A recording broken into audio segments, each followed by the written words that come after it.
There's a difference between what people say and what people say. And both of these may be expressed in the same way, of like, you said X. So imagine person B says something like, hey, chief, and person A says, oh, do you think that person's chief? And person B's like, no, but person A's like, yeah, you do. You just said, hey, chief. I heard it. I was there. Or someone else said you said it, or whatever the fuck. And the issue there is that what people say and what they communicate can often be regarded in the same manner. So, for example, you said X. You communicated X is generally or often synonymous with you said X, although it's not literally. So person B says they don't think the other person's the chief, but person A says, like, but you said. Person A is arguing in a way where they're deciding person B's point of view or what their communication was based on person A's interpretation of whatever other data. And this could be called many things. It could be called like mind reading or straw manning, because you're putting words or thoughts or values or whatever have you in person B's mouth, even though they didn't communicate those things. It's based on your interpretation, or you're just making shit up. But usually it's based on interpretation. Usually people don't make shit up like that. And with that said, it is also possible that communication is two ways. It's possible that person B expressed something poorly in a way that is more likely to be understood as like something other than what they meant, given the context of that situation.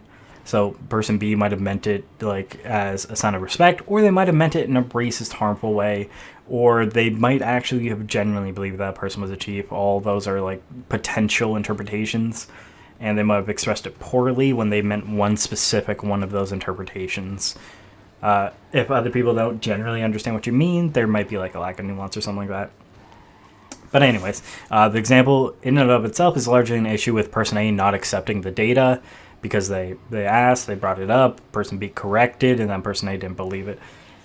And the way to resolve that is just to add curiosity from person A. If it's more of a question and less of a but you da, it is less blaming, it is more curious and more likely to get to the bottom of the issue. However, person B can't control how person A approaches the situation, so the best that they can do is try to get to like the underlying reasons of why person A is bringing it up, to see if there's like more of a base issue to resolve. And the video on curiosity will be made and uploaded eventually. It's on the very long list to do. Don't worry about it. But anyways, pre that conversation, person B could have added more nuance or used, less potentially ambiguous language or what have you to describe or communicate whatever point they were trying to get across. But it is also possible that no matter how much nuance they add, if it's something like person C was there and person C tells person A and person C tells them their interpretation or they leave out nuance, it's going to be an entirely separate issue. That's an issue of gossip. Link in the description to that video already made. Of course, it's not necessarily reasonable to blame person B for not adding more nuance or using less ambiguous language in general, because no matter how less ambiguous the language you use is or how much more nuance you add, it is always going to be possible to misinterpret it unless it's like absolute nuance, absolute context, or like absolutely unambiguous language. But these cases aren't feasible, and the nuance that is generally given is usually proportional to the casualness of the conversation based on the people communicating the things. Link to the description on nuance. Link in the description to the video on nuance as well. Alright, so it's possible person B said it as a thing out of respect, or they said out of racism, but now person A doesn't really get to know that because person A decided like person B definitely meant, whatever thing, that like person B thinks the other person is a chief or whoever the fuck. So the specific words we use can matter in a lot of contexts and a lot of situations, but it is a little silly to conflate that with what we communicate. I personally tend to add a lot of nuance to the things I say. However, I also tend to talk to people that don't necessarily listen to everything I say or get and understand all of the nuance or rephrase things or are curious about perspectives and things like that. Alright, and just to add some, less blame-simming context, I also have speech issues related to, like, muttering or trailing at times. So my speech does slur more in recent years due to, like, the teeth or denture situation I have going on.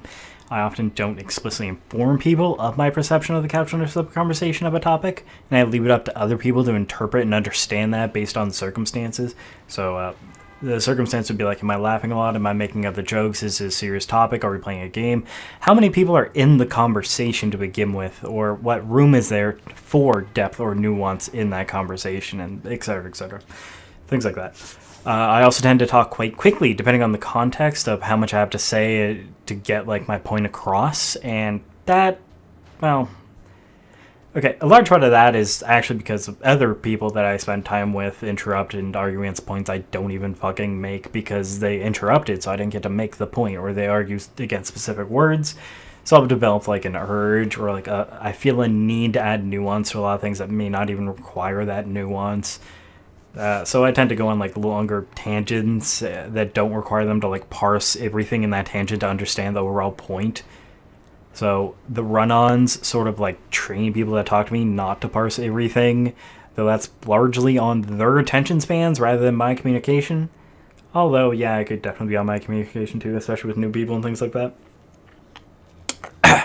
But as I mentioned, sometimes conversations happen during like games or other things where people's attentions might be focused on, you know, whatever thing that is going on, and that attention splitting might also be a large contributing factor to miscommunication or to me not being heard or my point not being understood.